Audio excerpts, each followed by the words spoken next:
श्री शिवाय नमस्तुभ्यं। और भगवान गिरि गोवर्धन नाथ आप सभी पर ऐसी कृपा दृष्टि बनाकर रखे कि आपके घर में वैभव, धन, संपदा, लक्ष्मी खूब कृपा दृष्टि बनाकर रखे। दीपावली के द्वितीय दिवस में भगवान गिरि गोवर्धन नाथ जी के पूजन का महत्व हमको बताया गया। आप सभी के यहाँ गाय के गोबर के गोवर्धन जी बनते हैं और उनका पूजन हम सब करते हैं, पर इस पूजन का जो प्रमाण दिया गया, इस पूजन की जो महत्वता बताई गई, इस पूजन की जो श्रेष्ठता कही गई, वो हमें प्राप्त होती है श्रीमद् भागवत से। भगवान कृष्ण की अनुपम लीला से कि जिस समय भगवान कृष्ण ब्रजमंडल में भ्रमण कर रहे हैं, पूरे ब्रजमंडल में घूमते घूमते भगवान कृष्ण आज सारी ब्रजवासियों के यहाँ, गोपियों के यहाँ मिलते हुए आ रहे हैं। तो भगवान सारे ब्रजवासियों के यहाँ जब पहुंचे तो ब्रजवासियों से मालूम करा कि आखिर कारण क्या है जो आपके यहाँ इतना पकवान बन रहा है, इतनी मिठाई बन रही है, इतना इतना साज सजाया जा रहा है। जैसे कल आपसे कोई पूछता या एक दिन पहले, आपसे 2 दिन पहले कोई पूछता दीपोत्सव के पहले कि साहब आपने इतना सारा गुजिया बनाया है, पपड़ी बनाई है, खाजा बनाया है, मठरी बनाई है, खुरमे बनाए हैं, खूब सारा सामान तैयार कर कर रखा है आपने, तो ये किसके लिए रखा? तो आप अपने छोटे छोटे बच्चों से कहते हो कि जरा शांति रखो, इसको दीपावली पर तुम्हें प्रसाद में मिल जाएगा।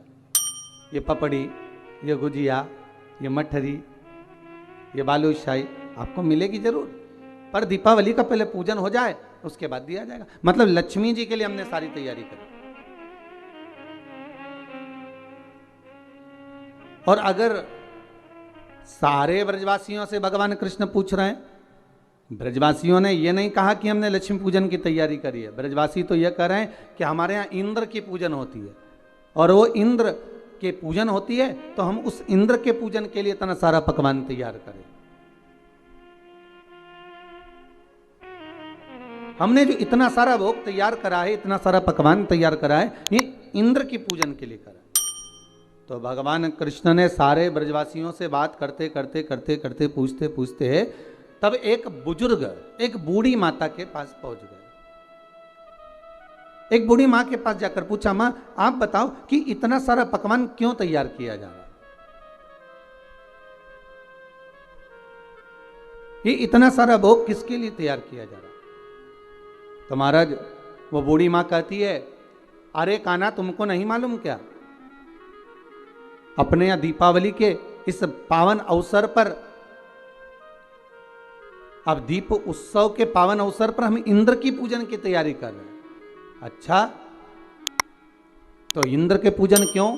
तो कहा वो लक्ष्मी देता है, जल बरसाता है, और जल वृष्टि होती है ना, तो उस जल वृष्टि के बल पर हमें कुछ फसल प्राप्त होती है, चारा प्राप्त होता है, जिससे गौएं चरती हैं, और वो गाय जो चरती है ना, उसका जो दूध मिलता है, उस दूध से हम मक्खन बनाकर अपना यापन करते हैं।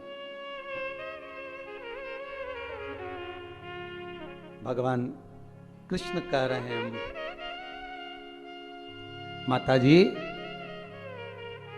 ए बूढ़ी मां, अगर देखा जाए तो गौएं तो गोवर्धन पर्वत पर चलती हैं। गौएं तो गोवर्धन पर्वत पर चढ़ती हैं और वहां की जो दूबा है, घास है, उसी को तो पाती हैं। अरे मां, अगर मान लो गिरि गोवर्धन नाथ नहीं होते, गोवर्धन बाबा नहीं होते, तो तुम्हारी गौओं को भाग कहां से मिलता, और वो दूध कहां से देती, वो मक्खन कहां से देती? मेरे ठाकुर ने इंद्र की पूजन को ये नहीं कि बंद करवाया, मेरे ठाकुर ने तो केवल इतना कहा है कि प्रकृति रहेगी। अगर नदी, तालाब, पहाड़, पर्वत ये रहेंगे तो हमारा भी जीवन यापन सही चलता रहेगा। आज के ज़माने में लोग प्रकृति को काटते जा रहे हैं, पेड़ पौधे काटते जा रहे हैं। आज अभी आपको मालूम होगा कि पूर्व में जो कोरोना महामारी निकली है, उस कोरोना महामारी में ऑक्सीजन की कितनी कमी पड़ी।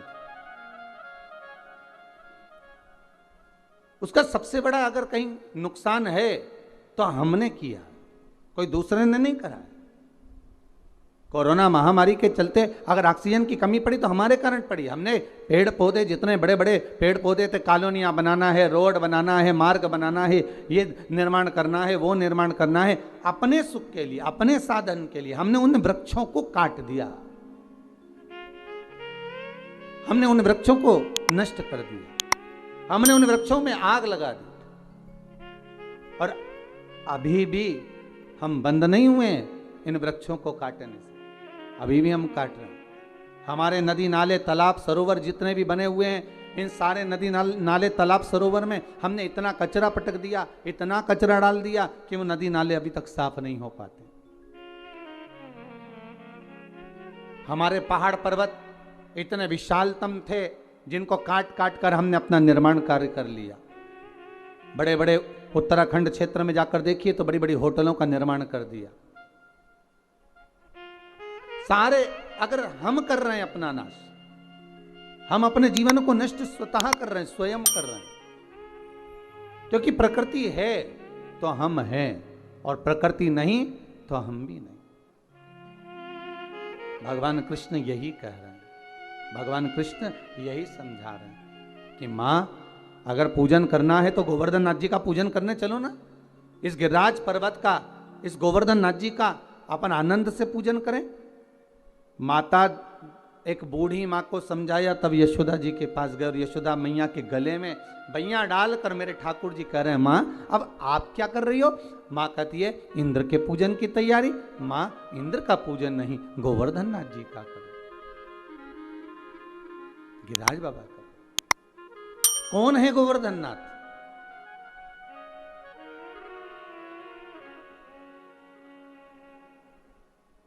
पुलस्त ऋषि के मन भाए, जोर विनय कर तुमको लाए।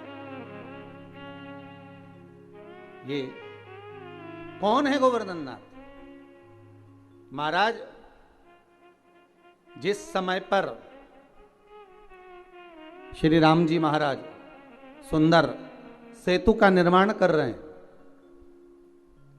नल नील पत्थर को राम नाम लिखकर छोड़ रहे हैं, और जो सेतु बनाया जा रहा है उसमें श्री हनुमान जी महाराज से कहा जाओ जल्दी जल्दी पत्थर लेकर आते जाओ। हनुमान जी महाराज भी गए।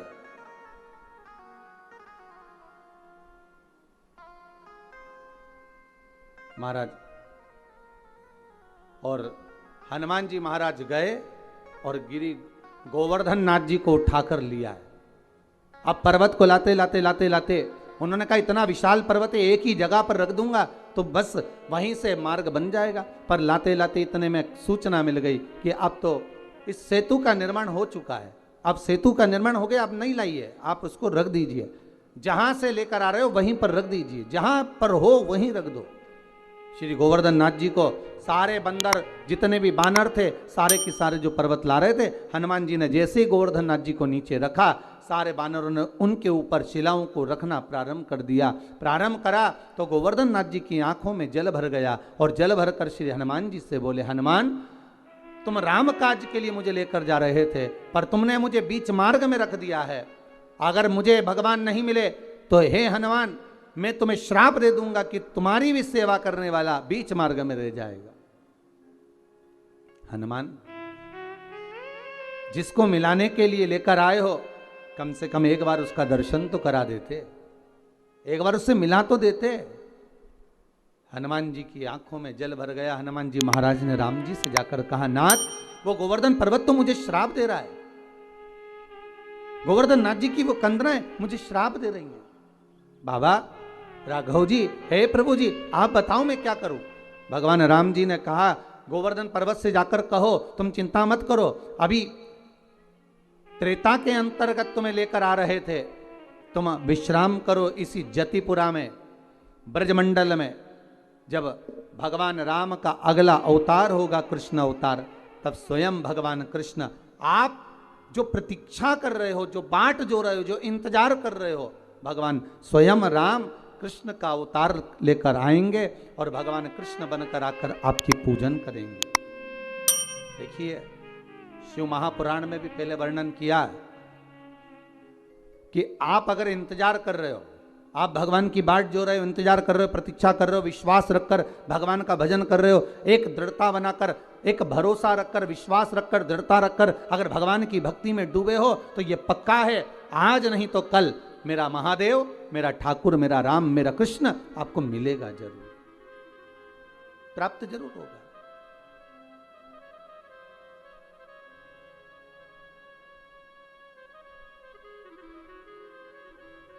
वो मिलेगा जरूर महाराज।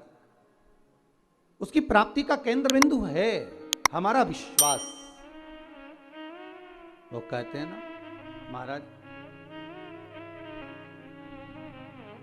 मोहन आओ तो सरी, गिरधर आओ तो सरी, माधवरा मंदिर में मीरा एकली खड़ी, मोहन आओ तो सरी, गिरधर आओ तो सरी, माधवरा मंदिर में मेरा एकली खड़ी, मन आओ तो सरी, गिरधर आओ तो सरी, माधवरा मंदिर में मीराबाई एकली खड़ी, मोहन आओ तो सरी, गिरधर आओ तो सरी, माधवरा मंदिर में मेरा भाई एकली खड़ी, एकली खड़ी रे मीरा एकली खड़ी, ओ एकली खड़ी रे मेरा एकली खड़ी, ओ एकली खड़ी रे मीराबाई एकली खड़ी, ओ एकली खड़ी रे मेरा भाई एकली खड़ी, मोहन आओ तो सरी, गिरधर आओ तो सरी, माधवरा मंदिर में मीराबाई एकली खड़ी, मोहन आओ तो सरी, गिरधर आओ तो सरी, माधवरा मंदिर में मेरा भाई एकली खड़ी,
कहो तो सांवरा में मोर मुकुट बन जाऊं, ओहे कहो तो सावरा में मोर मुकुट बन जाऊं, मोर मुकुट बन जाऊं, थारा सिर पर मैं लग जाऊं, मोर मुकुट बन जाओ, तारा सिर पर मैं लग जाऊं, मोहन आओ तो सरी, गिरधर आओ तो सरी, माधवरा मंदिर में मीराबाई एकली खड़ी, मोहन आओ तो सरी, गिरधर आओ तो सरी, माधवरा मंदिर में मेरा भाई एकली खड़ी,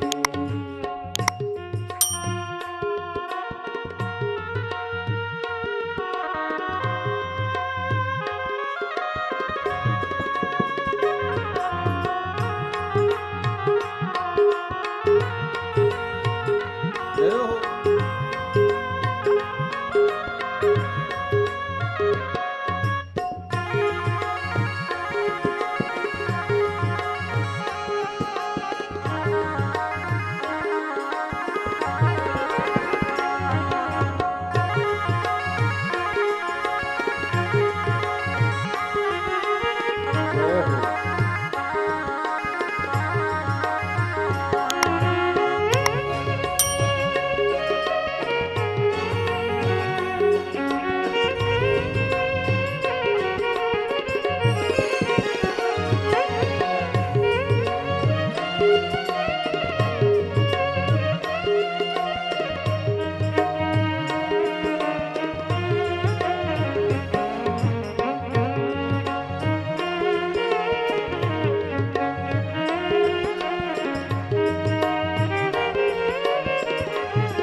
पायलिया बन जाऊं। एक हो तो सावरा में पायलिया बन जाऊं। ओ थे कहो तो सांवरा में पायलिया बन जाऊं। एक हो तो सावरा में पायलिया बन जाऊं। पायलिया बन जाऊं थारा पावा से लग जाऊं। पायलिया बन जाऊं तारा पाँवों से लग जाऊं। मोहन आओ तो सरी गिरधर आओ तो सरी। माधव राम मंदिर में मीराबाई एक लेकर। मोहन आओ तो सही, गिरधर आओ तो सही। माधवरा मंदिर में मेरा बच्चे लेकर। मोहन आओ तो सरी गिरधर आओ तो सरी। माधव राम मंदिर में मीराबाई एक लेकर। मोहन आओ तो सही, गिरधर आओ तो सही। माधवरा मंदिर में मेरा बच्चे लेकर। मीराबाई एक लिखड़ी। मीराबाई ओ मीराबाई एक लिखड़ी।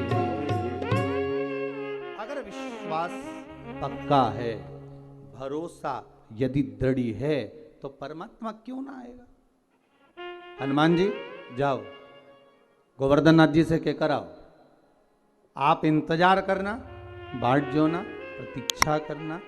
राम अगला अवतार लेकर द्वापर में, कृष्ण अवतार में अवश्य आएंगे। और आएंगे तो आएंगे, दर्शन तो मिलेगा ही, साथ में बड़ी कृपा होगी, हम आपकी पूजन भी कर देंगे, स्वयं पूजन करेंगे, बड़ी करुणा हो। जाओ जरा बोलो, ठीक है। हनुमान जी पहुंचे गिरिराज बाबा के चरणों में। गोवर्धन, श्री गोवर्धन नाथ, अये गोवर्धन नाथ। गोवर्धन जी बोले आइए हनुमान जी, कैसे आना हुआ। हनुमान जी कहते हैं मैंने पूछ कर आया हूं श्री राघव जी से, श्री राम जी महाराज से आज्ञा लेकर आया हूं, केवल आपको दर्शन नहीं देंगे, मेरे राम जी जब कृष्ण अवतार लेकर आएंगे तब आपकी स्वयं पूजन भी करेंगे। शास्त्र कहता है विश्वास रखने वाला, प्रतीक्षा रखने वाला, दृढ़ता रखने वाले के लिए भगवान केवल खाली हाथ नहीं आते, कुछ ना कुछ देकर ही जाते, कुछ ना कुछ प्रदान करके ही जाते। और मेरे ठाकुर जी ने वही करा। आज मैया यशोदा से मेरे भगवान कह रहे हैं मैया गोवर्धन नाथ जी का पूजन करो। कौन गोवर्धन? अरे जिस पर्वत पर गौएं चरती हैं, जिसका दूध हम प्राप्त करते हैं गौओं का, और उससे माखन बनाकर अपना यापन करते हैं, मां उस गोवर्धन नाथ जी का पूजन करो। कान्हा, लाला, तुझे मालूम है इंद्र की अगर पूजन नहीं करेंगे तो वो कितना क्रोध करेगा। भगवान कहते हैं मैया अगर देवता क्रोध करे तो वो देवता ही नहीं हो सकता, क्योंकि क्रोध तो असुरों में भरा होता है, राक्षसों में भरा होता है। जिसको क्रोध आए वो देवता नहीं हो सकता। अगर संसार के मनुष्य में एक पल के लिए, एक क्षण के लिए अगर गुस्सा आता है तो समझ लेना उसमें थोड़ी देर के लिए राक्षस भरा जाता, असुर भरा गया, एक क्षण के लिए उसकी असुर प्रवृत्ति हो गई। मानव के शरीर में 3 चीजें राक्षसी हैं। पहले नख, दूसरे दांत, और तीसरा मनुष्य के भीतर का क्रोध। मानव के शरीर में ये 3 चीज राक्षसी है। एक नख, उसका काम है केवल नोचना। दूसरा है दांत, उसका काम है केवल काटना। और एक है क्रोध, जिसके माध्यम से अपशब्द कहना, ताने देना, या किसी के लिए कुछ बोल देना, उसके लिए निंदा, उसके लिए अपशब्दों का कुछ पिटारा धर देना। ये 3 चीज राक्षसी है। अब नख का तो आप कुछ बिगाड़ नहीं सकते कि पूरे नख उखाड़ कर फेंक दोगे। दांत का भी कुछ नहीं बिगाड़ सकते कि पूरे दांत निकाल के फेंक दोगे। क्यों भाई दीनानाथ जी? दांत का भी कुछ नहीं कर सकते, इसको निकाल कर फेंक दिया जाए। अब बचा केवल एक क्रोध। महाराज केवल एक क्रोध बचा, तो क्रोध तो अपने हाथ में है कि महाराज चाहे कुछ भी हो जाए, हमारे भीतर इस क्रोध रूपी राक्षस को हमें प्रवेश नहीं देना है। रावण कितना अच्छा था, कितना ज्ञानी था, पर कभी कभी क्रोध में आकर जब वो शब्दों के बाण कहता था तो अपनों को चोट पहुंचा देता था। कंस भी था, हिरण्यकशिपु भी था, हिरण्याक्ष भी था। महाराज क्रोध भी राक्षस प्रवृत्ति का एक प्रतीक है। उस क्रोध पर संयम। मां आप कह रही हो कि इंद्र देवता को क्रोध आ जाएगा, तो क्या इंद्र अगर देवता हैं तो क्रोध आना चाहिए? इंद्र अगर देव हैं तो उनको क्रोध रहना चाहिए? हम जिन देवताओं की पूजन करते हैं, हम जिन देवताओं को मनाते हैं, हम जिन देवताओं को अगरबत्ती लगाते हैं, धूप बत्ती लगाते हैं, दिया लगाते, नारियल फोड़ते, प्रसाद चढ़ाते, माला चढ़ाते, फूल चढ़ाते, अगरबत्ती लगाते, जिनके आगे हम धोख लगाते, प्रणाम करते, अगर उन देवता को हमारे पूजन ना करने पर क्रोध आए तो समझ लेना कि वो देवता नहीं है। देवता को क्रोध नहीं आता, क्रोध आता है असुर प्रवृत्ति को, राक्षस प्रवृत्ति। महाराज मां चलो गोवर्धन नाथ जी का पूजन करने के। देखिए द्रोणागिरी राजा के 3 पुत्र हैं। कितने पुत्र हैं? 3। द्रोणागिरी महाराज के 3 पुत्र हैं। द्रोणागिरी के तुम युवराजा, भक्तन के सादोहो काजा, मुनि पुलस्त जी के मन भाए, जोर विनय कर तुमको लाए। तो द्रोणागिरी जी के 3 पुत्र हैं। पहले नंबर पर द्रोणार्थ, दूसरे नंबर पर कांतानाथ, तीसरे नंबर पर गोवर्धननाथ। भारत की भूमि के 3 पर्वत ऐसे हैं जिनकी परिक्रमा होती है। पहले द्रोणार्थ जो काशी में विराज रहा है, काशी जो बसा हुआ है, काशी का जो आनंद है वो द्रोणार्थ के कारण। 5 कोस की काशी। महाराज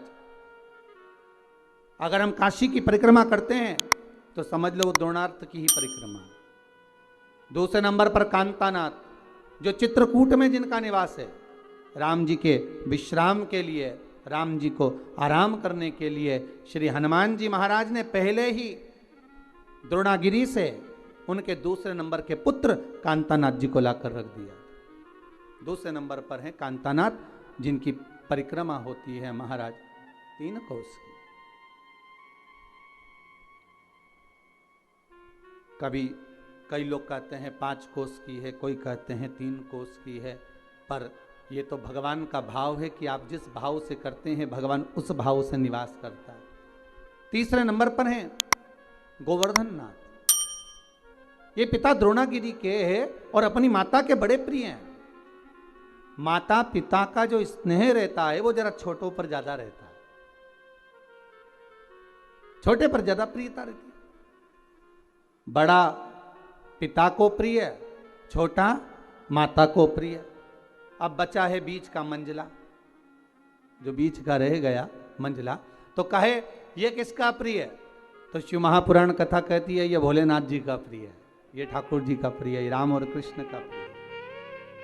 अब द्रोणागिरी ने कहा ये मेरे गोवर्धन नाथ को नहीं दे सकता, पर बहुत प्रयास किया, बहुत निवेदन करा। पुलस्त बाबा माने नहीं, मुझे तप करना है, मुझे साधना करना है, मुझे तप के लिए चाहिए, मैं साधना करूंगा, मैं तप करूंगा, आप मुझे दो गोवर्धन नाथ, ले चलो। गोवर्धन नाथ जी से कहा आप हमारे साथ चलिए। गोवर्धन नाथ जी ने पुलस्त बाबा से कहा अगर मेरे पिताजी आज्ञा देंगे, मेरी माता मुझे आज्ञा देगी तो मैं अवश्य चलूंगा, पर ऐसे नहीं जा सकता, मैं बिना माता पिता को बोले नहीं जा सकता।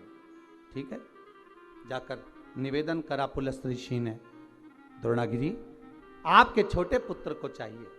भगवान कह ले जाओ। क्यों चाहिए? मेरे 2 पुत्र जा चुके हैं, एक पुत्र को तो मेरे पास में रहने दो, हमें तप करना है। ठीक है, माँ ने खूब मना करा। द्रोणागिरी भी चाहते थे कि नहीं भेजूं, पर माने नहीं। द्रोणागिरी से लेकर गोवर्धन नाथ जी को उठाया गोदी में, पुलस्त ऋषि लेकर चलने लगे। गोवर्धन नाथ जी की आंख में जल भर गए, गिरिराज बाबा ने कहा, सुनो पुलस्त बाबा, जिस स्थान पर आप मुझे रख दोगे वहां से फिर उठने वाला नहीं हूं। ध्यान रखना, नीचे रखने से पहले विचार कर लेना आप मुझे। ठीक है। पुलस्त ऋषि ने मन में सोचा, इतना छोटा सा रखा है, मेरी गोदी में बैठकर चल रहा है और मुझको कह रहा है कि जहां रख दोगे उठूंगा नहीं। जब अभी उठा सकता हूं तो बाद में क्यों ना उठा सकता हूं। चले, पुलस्त ऋषि लेकर चले।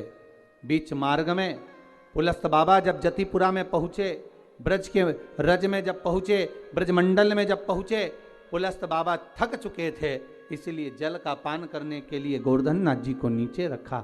जैसे ही गोवर्धन नाथ जी को नीचे रखा, पुलस्त बाबा वापस उठाने लगे। उठा नहीं, गोवर्धन नाथ जी उठते नहीं। पुलस्त बाबा को क्रोध आ गया, हाथ में जल लेकर कहा, सुनो गोवर्धन, तुम जिद्दी हो, उठते नहीं हो मुझसे, इसलिए मैं तुम्हें श्राप देता हूं कि तुम तिल तिल घटोगे। गोवर्धन नाथ जी का विशाल पर्वत था साहब, विशाल पर्वत। महाराज तिल तिल तिल तिल बाबा घटते गए। और सबसे प्रसन्नता का बात, सबसे प्रसन्नता का आनंद तो ये है,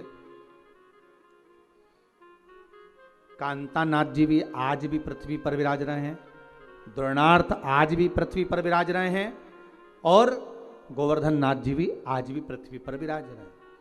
तो मैया यशोदा से भगवान कृष्ण करें, मैया चलना गोवर्धन नाथ जी का पूजन करने चले।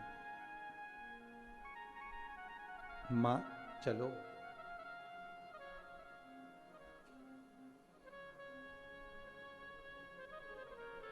मां चलो गोवर्धन नाथ जी का पूजन करने। मैया ने कहा, लाला चलने को तो चल चले, पर पहले नंद बाबा को आन दे, तेरे बाबा आएंगे और वो आज्ञा देंगे तो हम चलेंगे।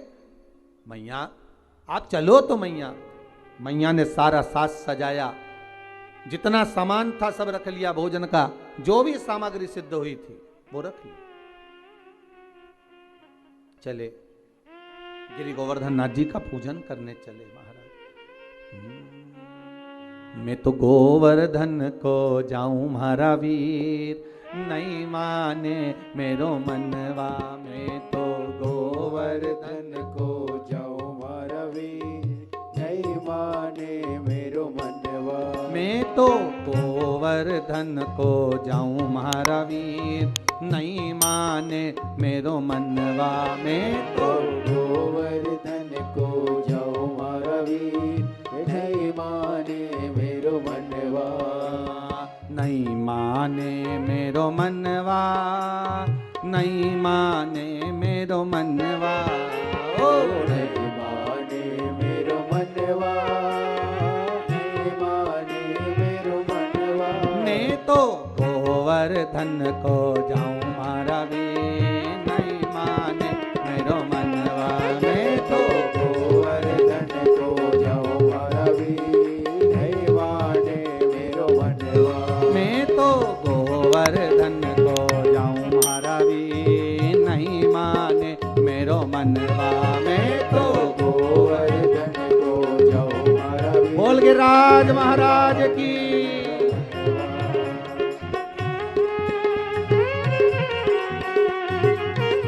जय हो।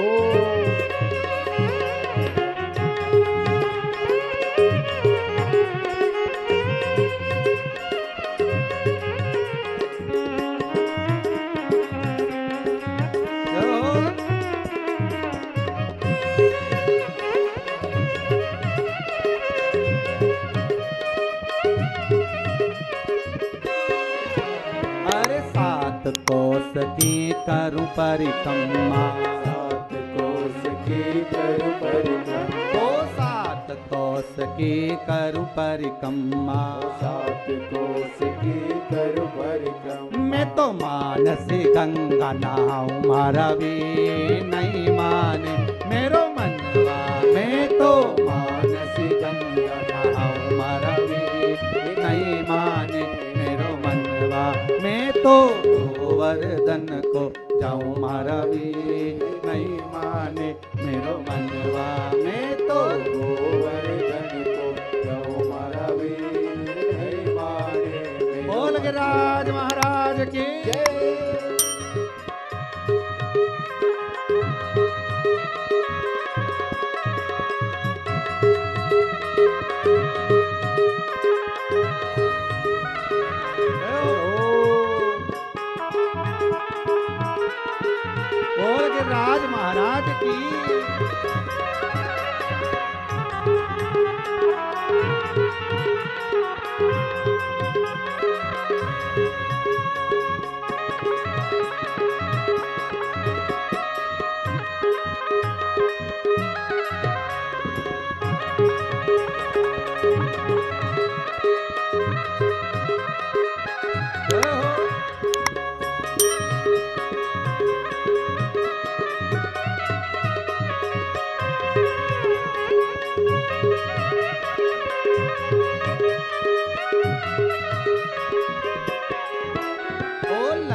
और जलेबी, लड्डू पेड़ा और जलेबी, अरे लड्डू पेड़ा और जलेबी, लड्डू पेड़ा और जलेबी। मैं तो 56 भोग लगाऊं जय हो। रवि नहीं माने मेरो मनवा, मैं तो 56 भोग, भोग लगाओ मरवी, नहीं माने मेरो मनवा। मैं तो गोवर्धन को जाऊं महारावी नहीं माने मेरो मनवा, मैं तो गोवर्धन को जाओ मरवी, नहीं माने मेरो मनवा। नहीं माने मेरो मनवा, नहीं माने मेरो मनवा। मैं तो गोवर्धन को जाऊं महारावी नहीं माने मेरो मनवा, मैं तो गोवर्धन को जाओ मरवी, नहीं माने मेरो मनवा। मैं तो गोवर्धन को जाऊं महारावी नहीं माने मेरो मनवा। गोवर्धन को जाओ मरवी, नहीं माने मेरो मनवा। जय हो।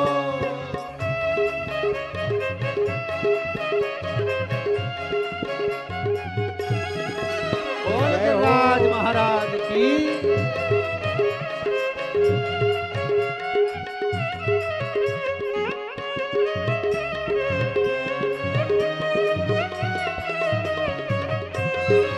जय हो।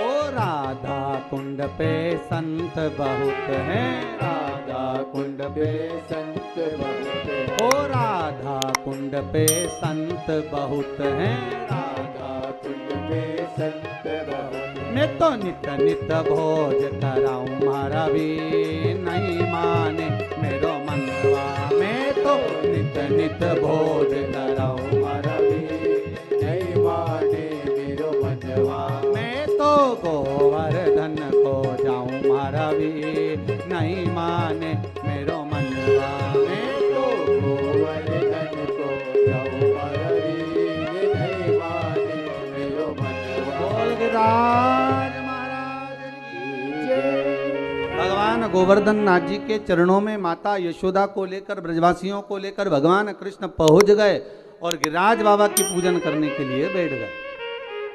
अब ध्यान दीजिएगा महाराज, यहां पर भगवान कृष्ण गोवर्धन नाथ जी के सामने सारी सामग्री लेकर जो जो बनाकर लाए थे सब रख दिया और सब रखकर हाथ जोड़कर बैठ गए।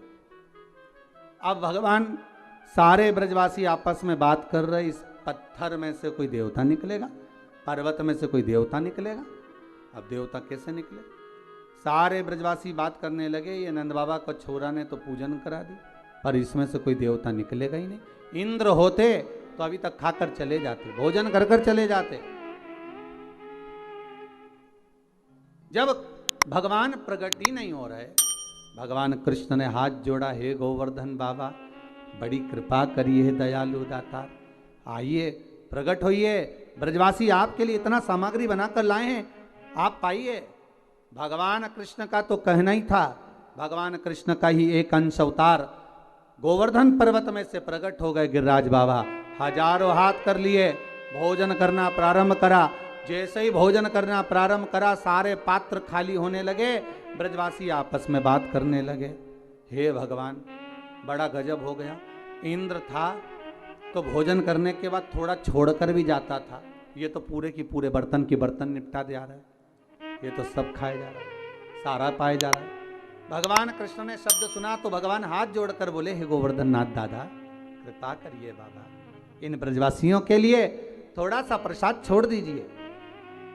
गोवर्धन नाथ जी ने आवाज कर कर कहा, आकाशवाणी कर कर कहा, सुनो कृष्ण, इन ब्रजवासियों ने मेरे को खाने से रोका है, इसलिए आज के बाद मैं केवल भाव से जीवने के लिए आऊंगा।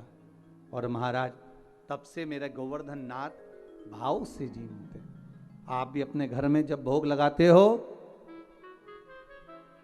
एक कटोरी सामग्री बनाकर भगवान के सामने रख दो और एक कटोरी सामग्री बनाकर अलग रख दो। दोनों में जो स्वाद होगा, जो भगवान के सामने रखी है उसका स्वाद अलग होगा, जो अलग से रख दी फ्रिज के ऊपर, फ्रिज के अंदर, उसका कोई स्वाद नहीं है। पर भगवान के सम्मुख में जो पहुंच गई उसका स्वाद बढ़ गया। भंडारे की पूड़ी, भंडारे की सब्जी घर में बनाकर खाओगे वो आनंद नहीं आएगा, पर वही सब्जी भंडारे की प्रसाद की पाओगे उसका स्वाद बढ़ जाएगा महाराज, क्योंकि उसमें भगवान पा लेता है, भाव से पाता है, भाव से। महाराज अब भगवान कृष्ण ने जो ब्रजवासियों के साथ में मिलकर गोवर्धन नाथ जी का पूजन किया है, आज ही के दिन गिरिराज पूजन के दिन, दीपावली के दूसरे दिन जो गिरिराज बाबा का पूजन किया गया, वही गोवर्धन पूजन की कथा आज चल रही है। वही गोवर्धन चरित्र, जरा ध्यान दीजिएगा। गोवर्धन पूजन के दिन जो भगवान कृष्ण ने ब्रजवासियों के साथ मिलकर भगवान कृष्ण को भोग लगाया, गोवर्धन नाथ जी को भोग लगाया, वो 56 भोग नहीं था, वो अन्नकूट था। इसलिए आज भगवान गोवर्धन नाथ जी का अन्नकूट महोत्सव का एक आनंद है। 3 भोग होते हैं, अन्नकूट, 56 भोग और कुनवाड़ा। महाराज दीपावली के दूसरे दिन जो आप भगवान को भोग लगा रहे हो ये अन्नकूट है। 56 भोग कब लगे? जब भगवान कृष्ण ने गोवर्धन पर्वत को अपनी उंगली पर लिया, 7 दिवस तक जलवृष्टि हुई। 7 दिवस भगवान पर्वत को अपने उंगली पर धारण कर कर रखे। एक दिन में मेरे श्री जी बाबा को, मेरे ठाकुर को, मेरे कन्हैया को, मेरे कृष्ण को एक दिन में 8 बार भोजन आता है। 7 दिन तक भगवान जब तक गोवर्धन पर्वत को अपनी उंगली पर धारण करके रखे तब तक भगवान ने कुछ नहीं पाया। और जब 7वां दिन पूर्ण हुआ तो एक दिन में 8 बार भोग लगता था, इसलिए 7 दिन का 8 बार का भोज इकट्ठा करके भगवान के सामने रखा तो सतवटु 56, ऐसे भगवान के सामने 56 भोग आया। तो आज जो भोग लग रहा है वो अन्नकूट है, वो अन्नकूट है। महाराज हमारे यहां भी सुंदर कुबेरेश्वर धाम में आप सब तो आज की कथा चौथे दिन की श्रवण कर रहे हैं, पर जब कुबेरेश्वर धाम में 11 तारीख के दिन भी ऐसा ही पावन गौ माता के सुंदर आनंद में आंगन में गौशाला के अंतर्गत कुबेरेश्वर धाम की गाय के गोबर के गोवर्धन जी बनाकर 11 तारीख को अन्नकूट उत्सव मनाया जाए। आप भी उसका दर्शन करना, आनंद लेना। उस समय पर तो कथा भी चलेगी 5 दिवसीय शिव महापुराण। उस समय पर अन्नकूट उत्सव का भी आप दर्शन करेंगे 11 तारीख को, और भगवान के अन्नकूट महोत्सव का लाभ भी लेंगे अपन 11 तारीख को। आप सब भी आमंत्रित तो पधारिएगा। अन्नकूट महोत्सव का एक सुख है। तो महाराज जो दीपावली के दूसरे दिन लगा वो अन्नकूट है। पर्वत उठाने के बाद 7 दिन का जो भोज इकट्ठा हुआ वो लगाया, वो 56 भोग है।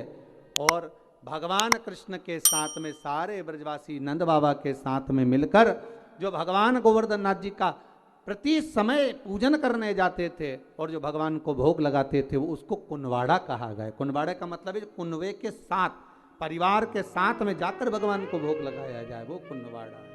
वो शिवाय नमस्तुभ्यं।